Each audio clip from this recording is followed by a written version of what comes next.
So, what first really inspired you to become a writer? And can you share some of your earliest literary influences and how they shaped your voice? Because your writing is very inspiring and it has given me a voice that I would never have discovered if I didn't read your book.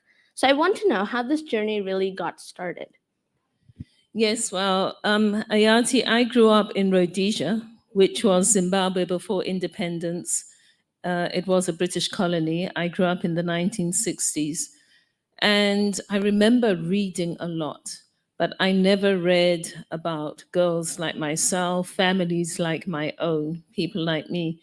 So when I became a young woman, I simply thought to myself, well, if I didn't have any stories about people like me, that probably means that other young women now don't have those stories.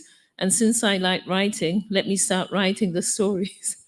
It really was that simple. So it was trying to plug a gap, trying to make good a lack. That's really what my inspiration was. So I started writing seriously in the 1980s. And this was the time when the African American and African Caribbean women writers like Paul Marshall, Toni Morrison, and so forth were becoming famous. And they were so famous that I was able to get hold of their literature in Zimbabwe. The country was now Zimbabwe. And so they inspired me.